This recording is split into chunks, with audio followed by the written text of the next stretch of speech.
One, two, three, hello. Hey, Paul. Speaking. How you doing? Are we there yet? Yeah, we are. Good morning. Good afternoon to you. Yeah. Sorry for the little delay here. This is Eli Polonsky. I'm stopping by with Mighty Slim here for the interview here with Paul Kantner. Welcome, Paul. Hi, Eli. Hey. Hi, Slim. How you doing? Good day. Yeah. It's nice out here. How's Boston? Yeah, actually, it's pretty nice today. It ain't California. Yeah. That's true. I'm looking at the fog down to the ground right now. Oh, nice. You bet it is. Yeah. Yeah. I just had to go to Ohio last weekend. Oh, what was up there besides Yorma's farm? Hell. Yeah. A trip into hell. I visited hell.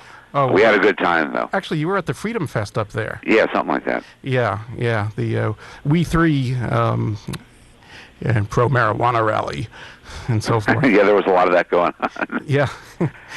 Bunch of old hippies, among other things. Well, we got another bunch of old hippies and maybe some young ones. Yeah, I said there's a bunch of young ones there, too. Yeah. So you have a new album out, the Windows of Heaven LP. Windows of Heaven is out, yeah. I understand there are two different versions. Is that correct? Well, there's a European version that's longer and different a little, and there's a better mixed American version. Mm-hmm. How does the European version differ other than it's longer and? Just more songs, or different songs. Some different songs. There's a couple more songs that Diana did. A couple covers of "Out of the Rain" is a song we did. It's on it. And there's this one version of a song called "Which Side Are You On" that we do. And on this version, there's a song "I'm on Fire" with Grace. Mm-hmm. On the U.S. version. And I can't remember much more than that.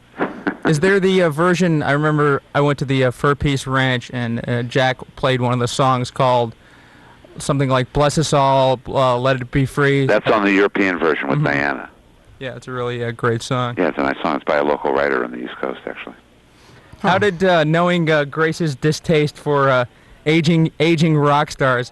How did you get Grace to appear? Oh, I had done a song with her just a little bit before that, and we were making the U.S. version different, and so we included that on it. Mm-hmm. We have all sorts of things involved. Oh, well, such as? Oh, I can't tell you until we're ready. Oh, okay. We're getting ready to do a new record actually in the wintertime here, and I'm going to go into my. I was just speaking of the song you were just playing. I was going to go into my Freddie Neal catalog, and sort of mine that because Freddie's a real icon to some of us. Oh yeah, has a good song collection. Yeah, great writer. Yeah. Yeah, he is. Yeah. I know you were doing with. When you played with Hot Tuna, The Bag I'm In. Is that That's one of them? That's one of the songs I'm thinking of, yeah. Nice. It's a nice groove song. Mm-hmm. I might update the lyric a little bit, but not much. Yeah. So you're playing with this aggregation of old hippies out at the Poconos this coming Jefferson weekend. Starship, Poconos. Yeah. Whatever happened to Altamont 99? I'm still waiting. I didn't want to get near it. Are we going to have fires and tear down the ATM machines and all this stuff at Poconos? No, we're not going to. I don't think so. We're not going to recapture a youth we never had. I enjoyed my youth quite thoroughly, thank you. Yeah, mine wasn't bad. And you guys helped it along too. Moving along. Yeah. As you should. Yeah. Well, too old to die young. Yeah. At this point. So it's you and Marty Balin and Jack Cassidy and Diana Mangano on lead vocals. Diana will be there, and Perry Prince on the drums, and Slick Aguilar, and we have a new keyboard player. Chris Smith is his name. Is quite good. How did the current lineup come about? I'm specifically referring to, I guess, Diana and Perry Prince. Well, Diana just came to us actually, out of the blue, and said, "I'd like to sing with you guys." And she left, and we said, "Yeah, right." And she left us a tape of her doing a couple of our songs a cappella, such as "Ride the Tiger." Nice. And I played it on the car on the way back from the show because we weren't working with a girl at that moment, or a woman or whatever you want to call these people.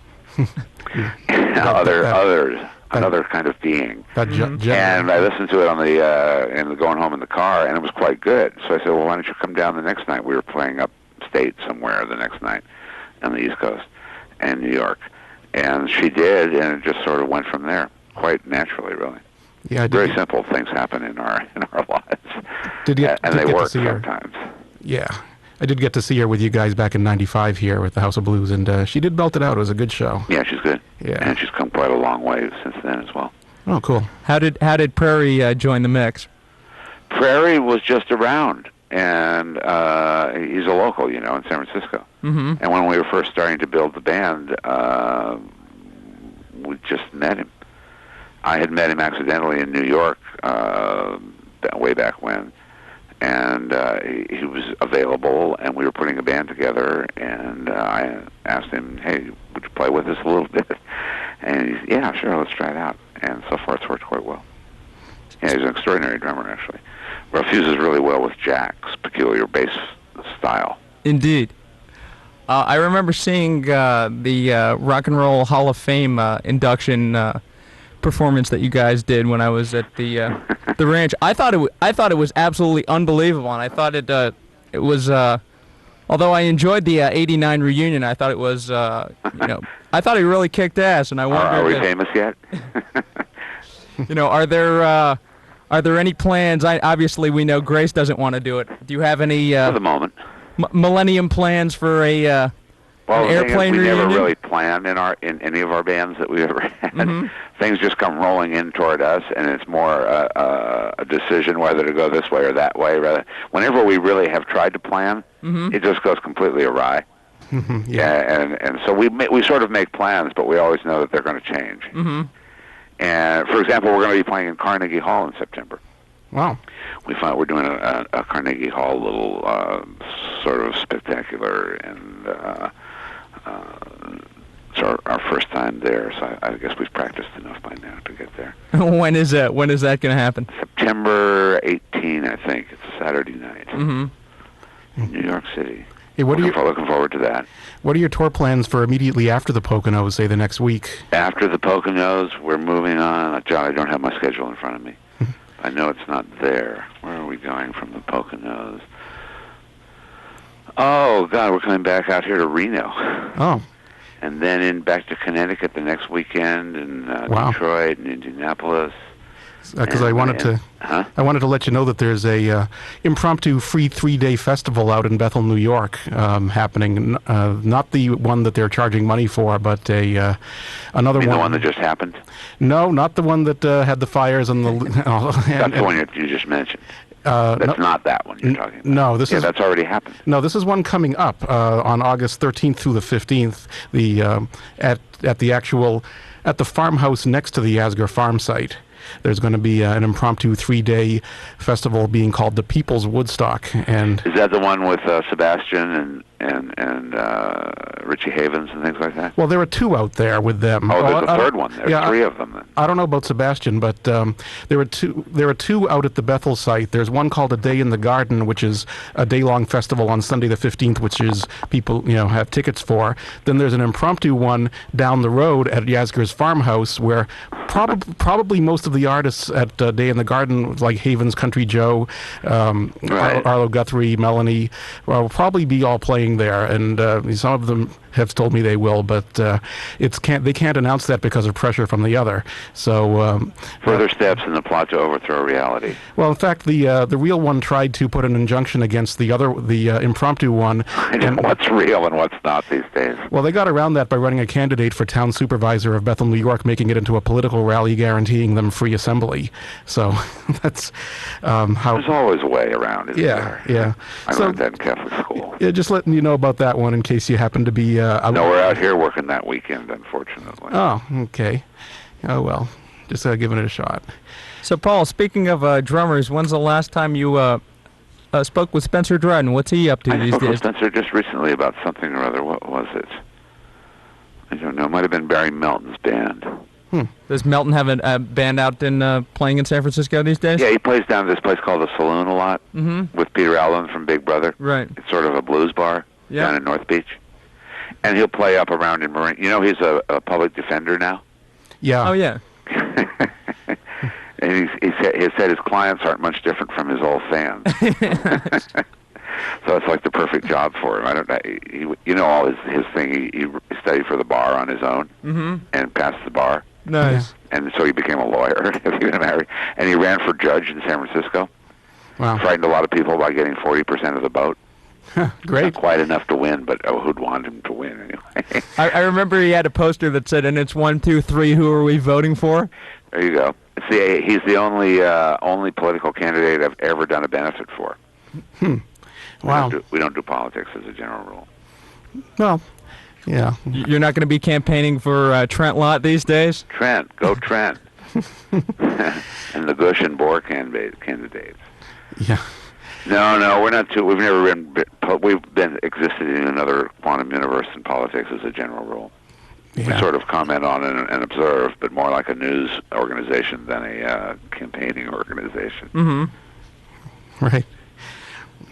So, any ruminations in general as far as societal mores as we head toward what they call the new millennium these days? It's not a new millennium. That's all. That's just a template. Right. Cast over reality. Whatever reality happens to be at the moment, anyway. I mean, the Chinese aren't having a new millennium. No. Nor are the Jews. No, it's definitely an American concept. It's a Western European concept. Right. Yeah. Right. So I sort of don't pay too much attention to that sort of stuff. I like all the millennium sects and groups of crazies that are gathering around, just making the mix a little more furious. Mm-hmm. But we've always been sort of that way. So it's not really too much different for us, particularly here in San Francisco. Yeah, well, we're just coming of age. I don't know about that. You're only young once, you know. And how long it lasts depends entirely upon yourself. Yeah. Indeed. So, Paul, the one thing I've been dying to ask you for a long time. Is it Slim? Yeah, Slim here. Favorite Beavis and Butthead episode? You know, I'm still sort of like your first, I was going to say the bad word, F word, your first F or your first whatever. The first episode I saw when they were working in Darby, our old girl singer, turned me on to them, and they were working in the hamburger joint. Mm-hmm. And somebody came in and orders, and they go, what? After this big long order, just cracking me up. You know what really impresses me is Strange's new series, The King of the Hill. Mm-hmm. To have two back-to-back hits like that, so different. And I don't like cartoons generally at all, right? In any level. And both of them just snagged me in like some mentality that is so far out there. It's beyond zippy. It's beyond, actually. Did you see the Beavis and Butthead movie? You know, I don't know. I didn't go to the movie because I thought it would stretch it too far. Mm-hmm.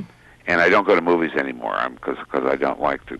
I used to love movies, but now with all these multiplexes, I was raised in the era, being the oldie that I am, of great, gallant, beautiful movie houses. Oh yeah, the elegant. And now these things are just like going to watch a big TV, right? And you hear it you hear the movie from next door, and they've got Pennzoil all over the popcorn, and I can't smoke, and it's just a pain in the butt, frankly. So I haven't been going to hardly any movies. I've sort of moved on. I guess when it comes out on video, I definitely recommend checking it out. I thought it was rather I've seen it actually on bits and pieces of it as it goes on television. Mm-hmm. They broadcast it now and again. So, Paul, when's the last time you spoke with Mickey Thomas? About 2 centuries ago, probably. Mickey who? That was like the bad dream in Dallas, I think. You know, when they woke up the next season and it was all a bad dream when the guy got shot. Mm-hmm. That was sort of something that, a passing error. I had an error warning, and have moved on long past that. Yeah. So when we see you in the Poconos, as far as material, you'll be doing some of the old, some of the new, some of the in-between, and whatever. Yeah. As usual. Yeah. You're always trying to do all of that sort of stuff. We just pulled Won't You Try, actually, a song off Baiting at Baxter's back cool. into the repertoire last weekend. Saturday afternoon, yeah. Saturday afternoon, and Martha might be there. And, oh, nice. It goes. We go all the way back and a bit into the future as well. Yeah. I've seen you guys do acoustically. I was thinking about this today. When the Earth Moves Again. Yeah. And any plans to do that electric, or Have You Seen the Saucers? We did Have You Seen the Saucers for quite a while. Mm-hmm. And it's just on the shelf for the moment. Yep. When the Earth Moves Again is on the upcoming list. I think we're bringing Blows Against the Empire back into Carnegie Hall. Mm-hmm. And like I say, Martha and Won't You Try. And then there's some stuff from the new album that we haven't even done yet that will probably find its way in there a little bit. One called Millennium Beyond. Mm-hmm. And one called Let Me Fly, which we're doing now. And Diana has a couple new stuff, new things that I'm not sure if they'll be ready by Carnegie Hall yet or not. Any chance of getting Marty to do Young Girl Sunday Blues? I keep pressing on him for that. That's on my upcoming list. Mm-hmm. And it's on the second part of the upcoming list right now. Yeah, we have too many songs. It's hard to keep them all juggled properly. But I think I'm going to put on we have a website, jeffersonstarship.com, and I think we're going to put a tentative program list for Carnegie. Yep. And as we get it going further, a request list even for people who want to hear stuff. So Yeah, that's a new website, isn't it? yeah, Because they're starting it up. Yeah, I just logged onto it the other day, and there was just one page so far. Just got a page for the Carnegie concert. Yeah. And we're just in the midst of building that right now. Oh, neat. But you can get tickets, I think, on that program, and you can get you'll eventually be able to request songs and all that sort of stuff. Oh, cool. There's a show that we did for New Year's Eve from the Fillmore that we're putting out, sort of a little bootleg shortly. Mm-hmm. And then we're going to work on this new album in the winter, probably be out next year. Paul, any fond memories or anecdotes about good old Skip Spence? I just got that Orr album, that new Orr album. Mm-hmm. I still like the old Orr album better just because it's Skip. Yeah. But yeah, he was a very bright light in his day. Mm-hmm. And serves sort of as an example how easy the line is to cross. You know, we're all a very delicate species. Right. And just the slightest little Kurt Vonnegutian imbalance in our chemical systems can put us totally over the line. Sure. You were talking about your experiences with homeopathic medicine earlier. Yeah, that's... And just the slightest little chemical imbalance and you're gone. Well, hopefully not irretrievably. No, in Skip's case, irretrievably. Well, yeah, it was extremely unfortunate. When he was with us, he was like the brightest light in the band in his own way. Mm-hmm. And likewise in Moby Grape. He was the most energetic thing on the stage. I mean, they were all good, mm-hmm. but Skip had a unique sort of light to him that shone forth that was beyond Buddha in its own way.